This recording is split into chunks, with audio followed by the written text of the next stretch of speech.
Alumnos, soy la doctora Escalante. Hoy día vamos a hablar de la dermatosis infecciosa. ¿Qué es eso? Nosotros, el ser humano, la piel tiene microorganismos en su superficie y eso se denomina flora cutánea normal. Existe la flora cutánea normal, existe la transitoria y la oportunista. Cuando hay desbalance en estas floras y la condición de nuestra piel, de nuestro cuerpo, enfermedades o inmunidad y otras condiciones, incluyendo la mala higiene, se pueden ocasionar enfermedades. Pueden ser enfermedades con hongos, pueden ser enfermedades con bacterias, pueden ser enfermedades con virus. En este caso vamos a hablar de dermatosis infecciosa, que se refiere a enfermedades de la piel producidas por bacterias, y acá está el listado de lo que vamos a hablar hoy día. Entonces, cuando una infección bacteriana afecta a la piel, también se denomina piodermitis. Los principales agentes etiológicos son Staphylococcus aureus y Streptococcus. Vemos acá que el infección vulgar fue causado por estos dos agentes. Y el listado de estafilococo incluye periporitis, folicolitis, forunculosis y rosadenitis. El estrococo principalmente produce erisipela y ectima. Hablemos entonces de impétigo. ¿Qué es el impétigo? Viene a ser una infección bacteriana superficial, contagiosa, muy común, frecuente en niños, y está causado por Staphylococcus aureus. También puede ser por Streptococcus. Cuando uno tiene estas lesiones, ya sabemos que es una bacteria, cualquiera de las dos. Nuestra meta no es identificar cuál, sino identificar la patología clínica y dar el tratamiento adecuado porque es una bacteria, o una o las dos. Entonces, ¿qué es lo que vemos? Cuando el impétigo está presente como una enfermedad, la mayoría son niños. Puede estar presente antes una lesión previa, menor, puede ser picadura de insectos, puede ser dentro de una dermatitis atópica u otro tipo de noxa o traumatismo que puede tener la piel. Y ahí es donde aparece esta infección bacteriana. En los niños, estar en juegos, en el último contacto, frecuentemente son los afectados. Estamos viendo entonces vistas clínicas. ¿Qué es lo que le llama la atención? La presencia de estas costras en piel de cara. ¿Y dónde están? La mayoría son periorificiales, alrededor de la nariz, alrededor de la boca y otro ejemplo más. Entonces los estafilococos son responsables. ¿Por qué? Porque estos están colonizando la nariz y de esta forma sirven como reservorio para esta infección bacteriana cutánea. En los climas también interfiere, la mala higiene está muy frecuente en este tipo de patologías. Entonces, más vistas clínicas. Dermatología no solamente es hablar del aspecto clínico, sino mirar fotos, examinar pacientes. La misma característica, este aspecto amarillo, lo que le llaman aspecto de miel. De ahí el nombre miel y silicón. Entonces vemos acá cómo están presentes estas lesiones. Entonces, ¿cómo lo clasificamos? Ampolloso y no ampolloso. Las lesiones que estamos dando énfasis, el aspecto clínico, costras mielicéricas. ¿Es común en cara? Sí, como hemos visto en las fotos. Buscar entonces la colonización, la mayoría están en los orificios nasales, puede estar también en el perine, axilas o espacios interdigitales en los pies. Entonces, ¿qué es lo que va a pasar? La secuencia clínica. Puede haber una vesícula, una opúscula presente primero. Conforme aumenta el tamaño de las lesiones, el borde se forma escamoso,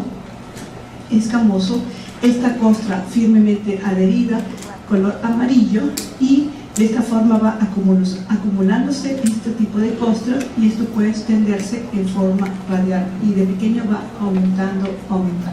Pueden haber lesiones satélites, como vemos acá. Otro ejemplo más. Entonces, el color de piel, estas costras, y esto es un ejemplo de un impétigo no buloso. Más vistas clínicas, destaca entonces el borde escamoso, cómo se adhiere a la piel y esta costra color amarillo.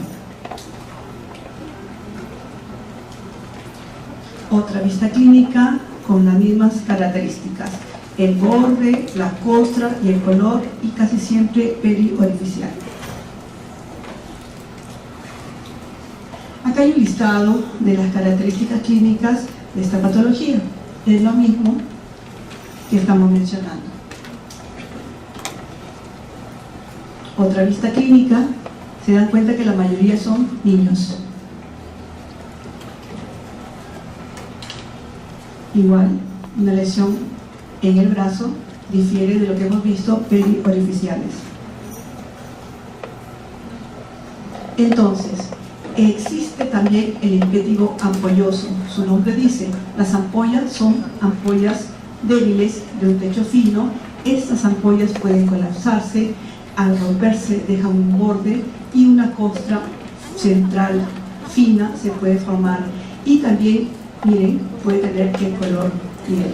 Existe un eritema adyacente mínimo diferente del impétigo costroso, en el cual el eritema casi no está presente. Entonces estamos viendo que existe impétigo no ampolloso y impétigo ampolloso. ¿Qué es lo que forma? Es una toxina epidermolítica, que es la que produce en el sitio de la infección una separación intraepidérmica.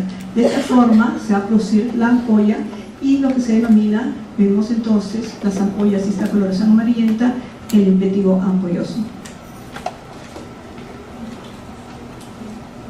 Igual, un listado con las características del impétigo ampolloso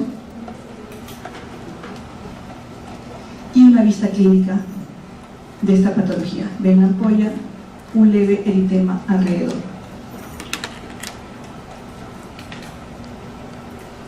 Otra vista, acá las ampollas ya han sido denudadas y está dejando esa costra central. Igual, esta escamación casi en collarete, y las áreas denudadas, algunas ya están cicatrizando, otras formando cosas amarillas.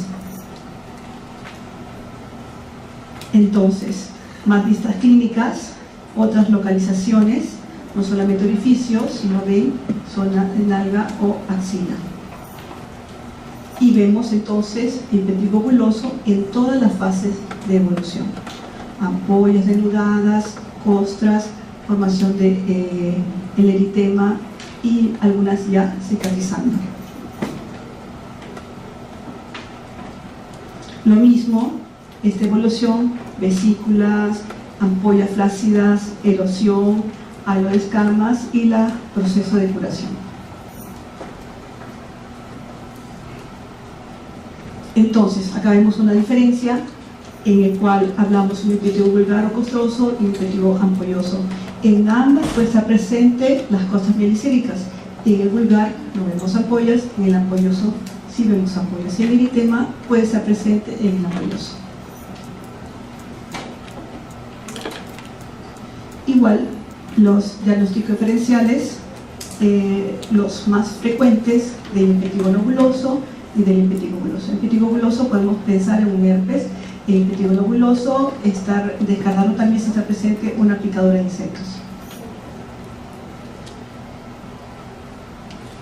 Entonces, dando ejemplo comparativo, el impétigo no ampollar y el impétigo ampollar. Igual, el no ampollar casi siempre tiene previsión periorificial. ¿Qué es lo que vamos a pedir como exámenes auxiliares? El diagnóstico sigue siendo principalmente hallazgos clínicos. Podemos pedir, según nuestra disponibilidad de laboratorio donde estemos trabajando, fusión de Gram, o tratar de demostrar la presencia de Staphylococcus aureus o el estreptococo. El antiviral es útil si es que tenemos resistencia a patologías muy frecuentes y estamos sospechando una resistencia a antibióticos, pero recalcar que el diagnóstico viene a ser siempre clínico. Entonces, el tratamiento podemos dar tratamiento tópico a base de cremas antibióticas, puede ser mupirocina, antibióticos orales, el listado está acá, y pensar que si tenemos siempre colonización en alguno de los orificios, ejemplo principalmente en fosas nasales, podemos dar cremas en zona de orificios, ejemplo mupirocina, poner 2 veces al día durante 5 días cada mes, durante varios meses. Otra vista, entonces, la prevención, el aseo frecuente, pues un jabón normal o existe jabones con prevención de sólido, podemos utilizarlo. Controlar los signos de impétigo en las familias, recordar que esto es contagioso, sobre todo en niños. Las complicaciones, existe un 5% de una cepa leptogénica que podría estar causando lesiones a nivel renal. Siempre descartar eso, felizmente es un porcentaje bajo. Entonces, acá tenemos vistas clínicas, casos de impéticos que han sido tratados con corticoides y qué es lo que ocasionó. Si tenemos en cuenta que es una patología bacteriana, tenemos que dar antibióticos, en este caso se dio corticoides y se presentó una diseminación generalizada de las lesiones.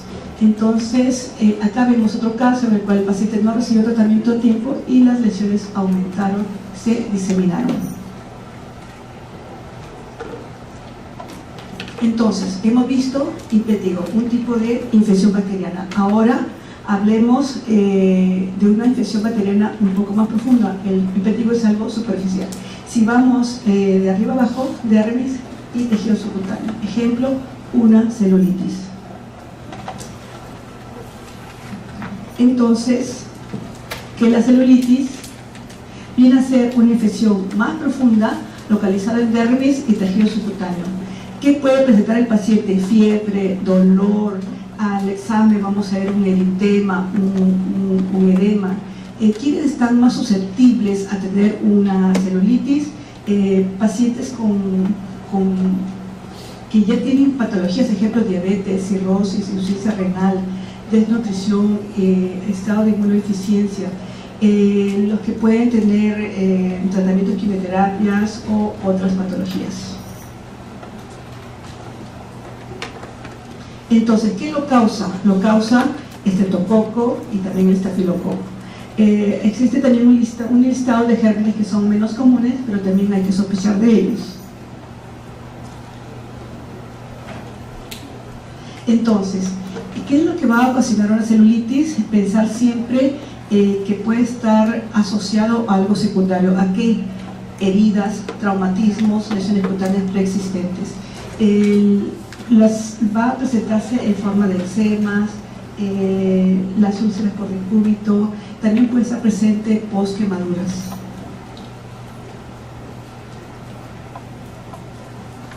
Entonces, si recalcamos que existe una lesión preexistente, esta lesión actúa como puerta de entrada para que el miocardio infeccioso pueda ingresar. Los casos típicos de celulitis pueden ocurrir cerca de las heridas. Recordar y damos énfasis que en la mayoría de celulitis en miembros inferiores examinar pies, porque puede tener el paciente un pie de atleta y ocasiona como una puerta de entrada. Los pacientes con insuficiencia venosa periférica, ellos tienen también dermatitis crónica de estas y también constituye un factor de riesgo como una lesión preexistente. Entonces, el paciente, ¿qué es lo que va a tener? Va a tener dolor, al examen vamos a encontrar una placa roja, tumefacta, hipersensible, el borde indefinido, generalmente indefinido, y aquí radica la diferencia con el erisipela, y puede ser una área amplia o pequeña. Puede tener adenopatía o no. Entonces, exámenes auxiliares igual que impétigo. Podemos pedir hemogramas, podemos hacer cultivos, si es que hay secreción o no, pero recordar que muchas bacterias pueden ocasionar la celulitis, como el listado que le puse antes. El diagnóstico eminentemente clínico. Tratamiento siempre antibiótico, puede ser tópico, biooral, endovenoso, intramuscular, depende de la intensidad, depende de la severidad y la extensión del área afectada.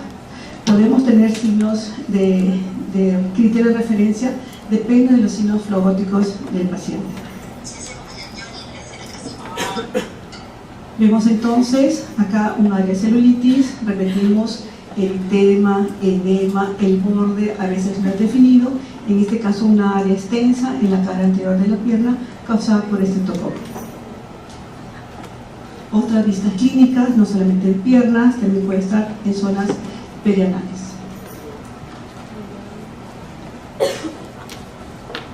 Más compromiso, eritema, edema, borde definido, y acá ya está descamando un poco, y el paciente se queja siempre de dolor.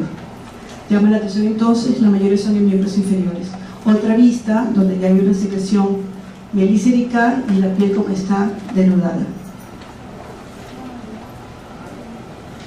Entonces, si estamos pensando que hay una puerta de entrada, ¿acá dónde sería? Aproximadamente acá. ¿Qué vemos en la paciente? Eritema. ¿Cuál es el borde? No está tan definido.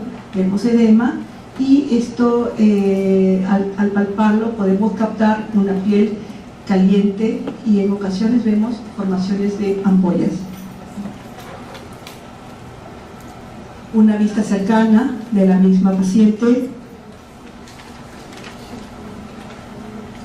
y entonces surge el término de erisipela. Es lo mismo, erisipela viene a ser más superficial, celulitis más profunda, y vemos la diferencia, pero en el aspecto clínico muchas veces nos podemos confundir.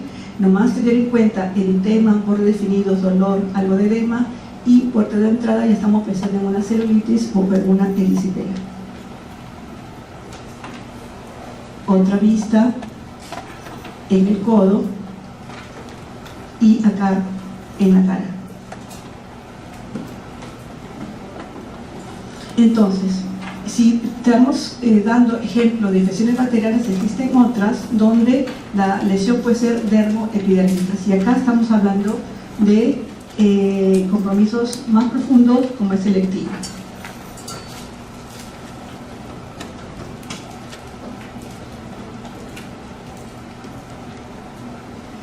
Hemos visto impétigo, hemos visto celulitis y entonces la erisipela. La erisipela viene a ser algo más superficial, a diferencia de la celulitis. También compromete dermis, pero el tejido subcutáneo superior. Lo mismo, puede tener una inflamación, una puerta de entrada primaria, puede ser causada el 80% por estreptococos o otro grupo de bacterias como están acá. En la clínica nos podemos confundir, pero siempre recalcamos el aspecto que vamos a encontrar: eritema, edema, dolor, borde definido o no. Entonces, puede tener una solución de continuidad donde ingresa el germen, la mayoría son los pies, y puede trabajar también a través de las vías linfáticas hematógenas, a diferencia de la celulitis. Y vemos otro ejemplo. Acá la erisipela, según los textos, define un borde neto.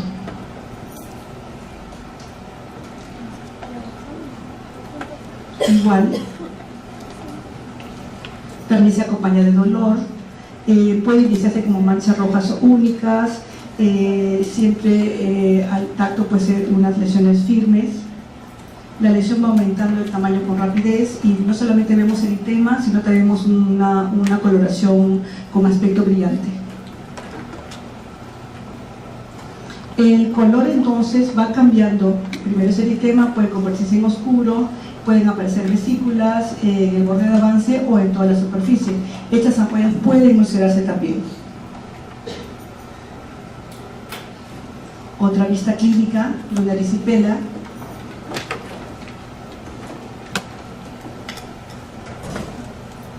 Exámenes auxiliares, podemos tomar cultivos, hemocultivos, leucocitos, un hemograma, pero tener presente que el diagnóstico se basa en los datos clínicos. Entonces la erisipela tiene los bordes netos elevados y podemos encontrar frecuentes trayectos linfáticos, pero en la clínica podemos confundirnos y no dar el diagnóstico preciso, pero ya siempre sospechar una infección bacteriana. Si estamos frente a una erisipela o una celulitis, nos podemos referir más a los bordes, pero no siempre podemos definirlo bien. Vistas clínicas de erisipela.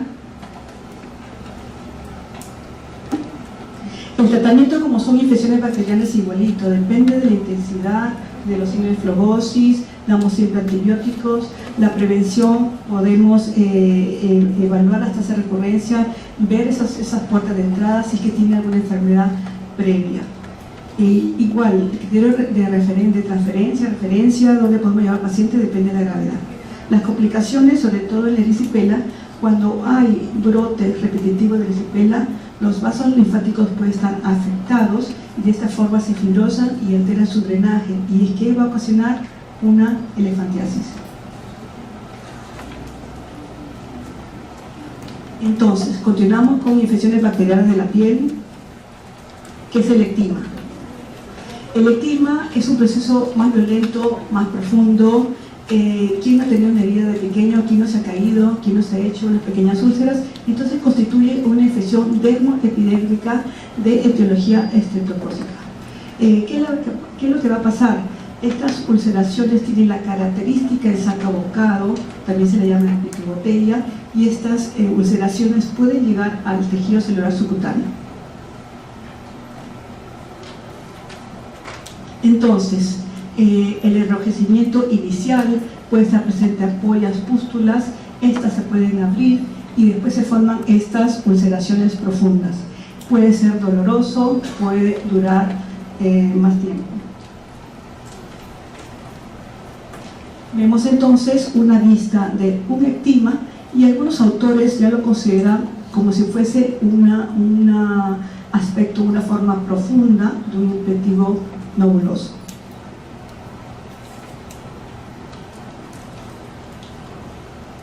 Igual, vemos entonces acá en la muñeca una área de eczema, ven acá el borde definido, acá un poco deprimido, causado por estreptococo. Más ejemplos de eczema, algunos se acompañan de estas costras de color negro central, resaltar los bordes que pueden ser elevados, y vemos entonces más vistas clínicas de ejemplos de eczema.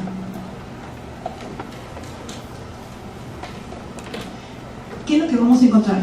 Eczema puede estar presente en cualquier persona, pero la mayoría son personas jóvenes o higiene deficiente, puede ser inmunosupresión o post un trauma o picadura de insectos. Más ejemplos de eczema. Igual, bordes elevados, lo que denominan el pico de botella o en saca-bocado. Puede ser preguntas de examen, graben esa frase. Un esquema, cómo se ha formado un eczema y una vista clínica paralelo. Seguimos entonces, exámenes auxiliares, igual que la mayoría de patologías bacterianas. Podemos pedir, obtener GRAM, obtener cultivo de las secreciones, pero el diagnóstico sigue siendo clínico. Tratamiento, si estamos frente a un estreptococo, siempre damos antibióticos, destaca mucho la penicilina. Los factores predisponentes tenemos siempre que evaluarlos y evitarlos. Diagnósticos diferenciales, y vemos acá una vista clínicas de eczema. Y acá están los antibióticos sugeridos. ¿Y qué hacemos cuando estamos frente a casos de elefantiasis? Siempre igual los antibióticos, vendas compresivas, reposo. Ahora, sigamos con bacterianas. ¿Qué pasa cuando el folículo pilosebáceo está afectado por una infección bacteriana? ¿Qué es lo que vamos a tener? Dos dermatosis principales, la foliculitis y la foliculosis. Vemos acá vistas clínicas. Si queremos orientarnos, foliculitis, lesión más pequeña, foliculosis, lesión un poco más grande. Entonces, foliculitis. Infección del folículo piloso, ¿cuál es el agente etiológico? El estafilococo aureus. Sabemos en la área de nuestra piel hay zonas pilosas y zonas no pilosas, por lo tanto estará presente la foliculitis en el área pilosa. Estos sitios pueden ser los más afectados. Puede haber no solamente folicular, la inflamación folicular también puede estar presente. Clasificaciones hay varias según los textos. Si queremos ser más concisos, podemos mencionar dos: foliculitis de la barba y foliculitis queloidea de la nuca. Entonces, puede estar presente pústulas,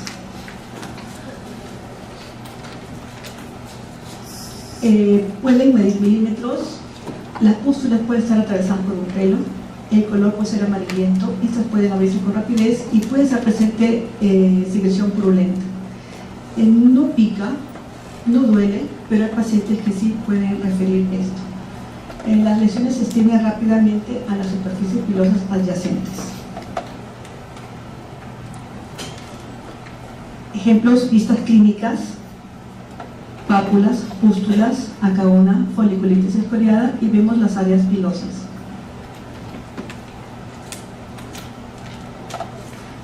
Lo que vemos en los bebés, la sudoración profusa, depende del clima, puede también haber infección, y vemos ejemplo de foliculitis. Recuerden que estamos terminando un periodo de verano con un clima muy caluroso, y aquel ejemplo que le decía, una pústula y acá el pelo atravesando, o sea, una vista clínica típica de una foliculitis. Igual en la cara interna del brazo y axila, y esta es una forma muy común, típica: pápulas, pústulas, eritema, irritación en estas lesiones foliculares, denominada foliculitis infección bacteriana. Igual la barba, el bigote, áreas pilosas. Ejemplos: vistas clínicas más cercanas con escoriación,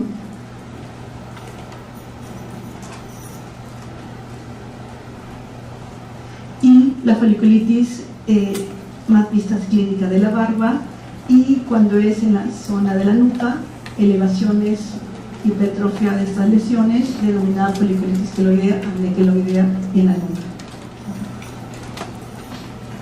Entonces, esta foliculitis de la barba es una lesión crónica, recidivante, molesta, el paciente lo va a tener, mejora con la medicación que le damos, pero vuelve a problema. Lesiones muy rebeldes al tratamiento. Igual, lo de la nuca, lo mismo, vemos personas susceptibles. Estas personas pueden desarrollar estas cicatrices queloideas, se inician con pústulas características de cualquier foliculitis, pero estas tienden a coalescer, se agrupan, formando plastrones extensos de este aspecto queloideo. A menudo hay áreas que falta el pelo, y lo que le denominan como cerda de cepillo. Una vista clínica más cercana de este tipo de acné queloideo, y recordad que si foliculitis son lesiones más pequeñas, acá también hay forúnculos que son más grandes. Una vista clínica más cercana de las lesiones anteriores. Como destacan las lesiones, algunas pequeñas, otras más grandes. Y entonces, recordar también que todos estos aspectos bacterianos existen portadores, existen 20% de portadores sanos de estafilococos. Y el tratamiento igual, siempre antibióticos, siempre el aseo adecuado, antibióticos vía oral, corregir las situaciones que favorezcan esta humedad, esta inflamación crónica, frecuente, recidivante de las áreas pilosas. La foliculitis y la folliculosis, entonces, recordar que hay bacterias que dependen mucho de varios factores, y acá hay listado de los agentes que pueden ocasionar esto. La foliculosis viene a ser una inflamación folicular más grande de zonas de piel de individuos más predispuestos, y no podemos dar énfasis en el aspecto clínico. Foliculitis algo pequeño, foliculosis algo mucho más grande. Y vemos acá un esquema, cómo puede estar asentado esto. Al final se denomina como un pequeño absceso, una colección de pus que se forma dentro de la piel cuando la bacteria, habitualmente el Staphylococcus aureus, afecta un folículo piloso. Y vemos acá una piel normal, y cómo se está dilatando el folículo piloso, y como la dilatación es mayor, se denomina forúnculo.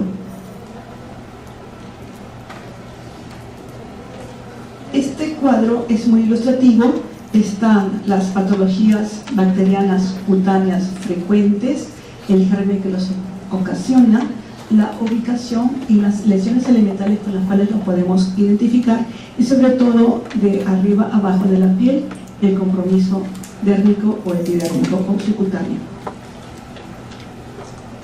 Entonces, ya para terminar, ¿qué son las infecciones bacterianas que afectan el estrato córneo, incluyendo el pelo? Vemos acá ejemplos: eritlasma, queratolisis punctata, que hoy día no vamos a hablar del tema, tricomicosis, que sí vamos a ver fotos clínicas.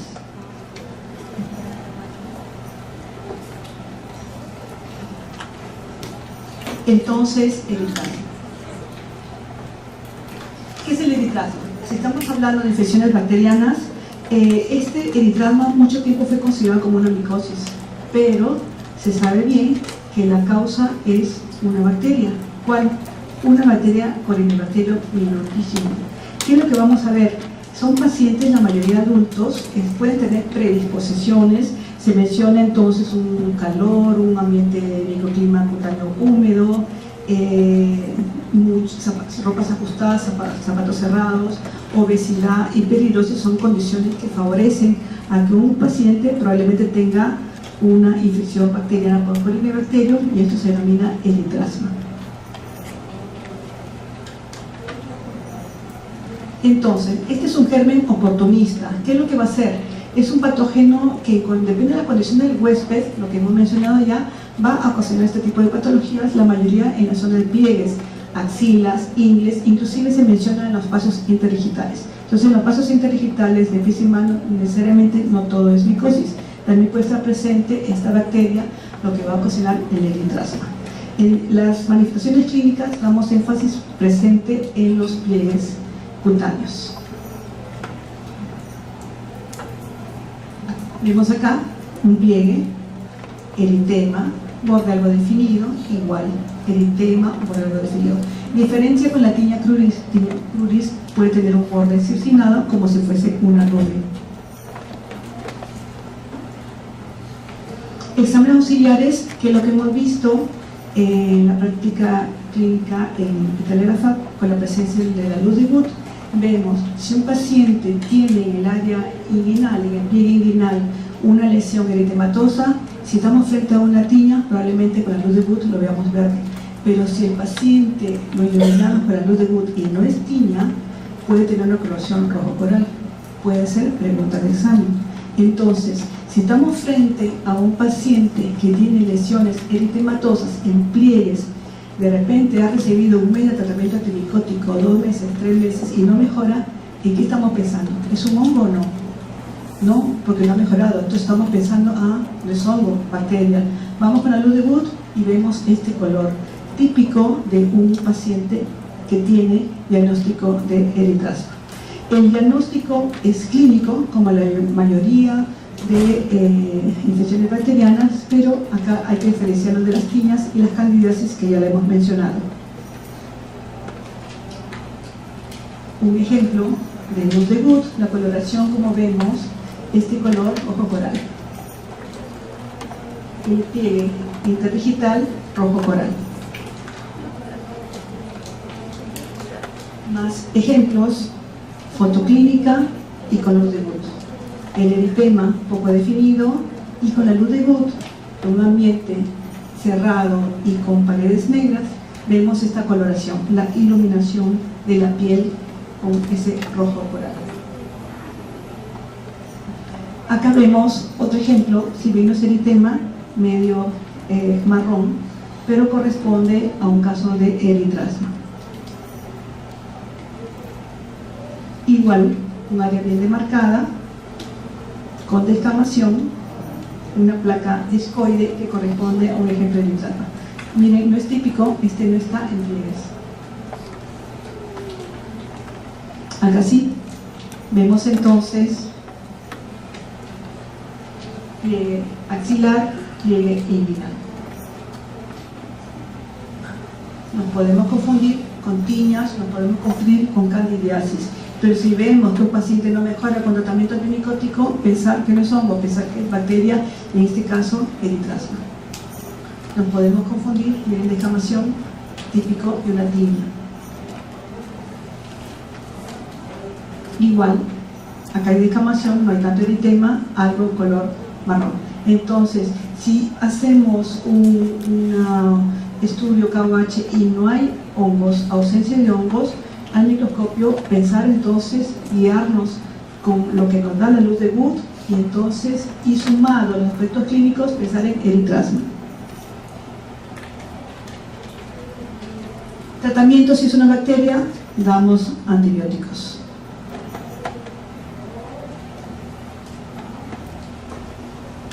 Entonces, ya el último tema, la tricomicosis. ¿Qué es la tricomicosis? Viene a ser una infección bacteriana del pelo. Vamos a ver formaciones, nódulos, concreciones que crecen alrededor de todo lo largo del tallo piloso. Eso se denomina tricomicosis, que es una infección bacteriana. ¿Con qué nos puede confundir? De repente con una pediculosis, pero no, estamos frente a una infección bacteriana del tallo piloso. Tricomicosis, entonces una dermatosis infecciosa. ¿Qué lo causa? Lo causa otro género de corinebacterias. Esta tricomicosis, también llamada tricobacteriosis, es una infección bacteriana relativamente frecuente. ¿En quién lo vamos a presentar? Vamos a examinar el vello axilar, en ocasiones en el vello púbico.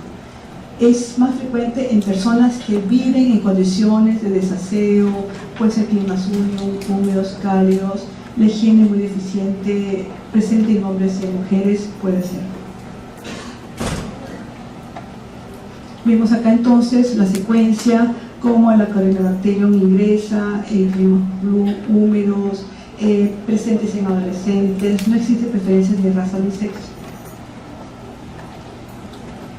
Puede haber incremento de las bacterias. Estas corinebacterios son favorecidas por la sudoración y la mala higiene que puede tener el paciente. Entonces, el paciente puede tener pielidrosis, bromidrosis, o sea, el olor muy intenso, que puede inclusive picazón en las zonas afectadas, donde está ese vello afectado, y el paciente se queja de que mancha la ropa. Entonces, uno cuando le examina ya se da cuenta de la higiene deficiente y el olor muy intenso.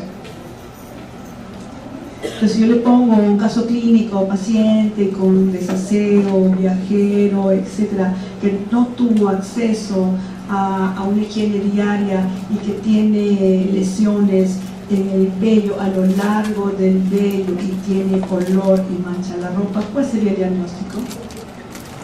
Podría ser pregunta de examen, ¿no? Tricomicosis axilar, vemos acá una vista clínica. Entonces, la manera más frecuente, el cuadro clínico más frecuente es aquellos vellos localizados en la zona de la axila.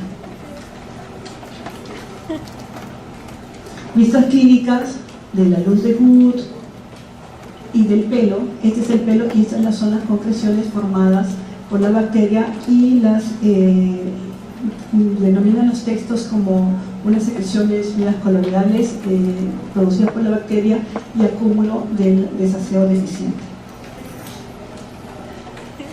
Otra vista clínica, tricomicosis axilar.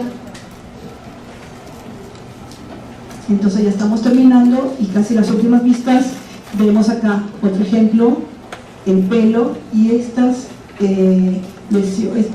cobertura como una vaina de aspecto granular que está constituida por los bacilos, no atraviesan el pelo, están dispuestos en esta masa homogénea y mucilaginosa. Otra vista superior corresponde entonces a una vista de tricomicosis axilar, una enfermedad bacteriana de la piel, una dermatosis infecciosa. Entonces, recalcamos el mal olor, la bromidrosis, la fluorescencia con la luz de Wood. Y esta ya casi la última vista. Igual, zona de axilas y el examen contributorio de la luz de Wood. También puede ser no solamente en las axilas, también puede ser en el pubis. Acá vemos un ejemplo de un niño. de 9 años. Puede tener entonces también presente en el pelo de la cabeza. En la zona de escroto también, donde hayan superficies pilosas, el desaseo, la sudoración, las condiciones higiénicas muy deficientes, que a veces se hace esta costumbre, pueden tener estos pacientes tricomicosis. Los diagnósticos diferenciales, pediculosis es el más frecuente, y las tiñas que mencionó la doctora Nanetti, piedra blanca, piedra negra. ¿Qué es lo que voy a hacer? Tratamiento, higiene y damos antibióticos tópicos o orales. Entonces, esa ha sido hoy día la exposición de los casos clínicos de los temas de infecciones bacterianas que pueden afectar la piel. Hemos visto el tuéstigo, hemos visto ectimas, celulitis, erisipela, tricomicosis, que son los principales. Entonces, esta es la referencia bibliográfica. ¿Preguntas? Entonces yo pregunto.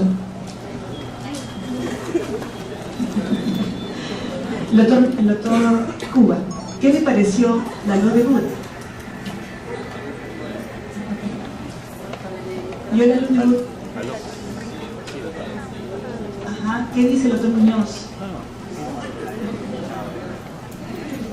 ¿Cómo? Excelentes alumnos que han pasado por la FA. Bueno, muchas gracias.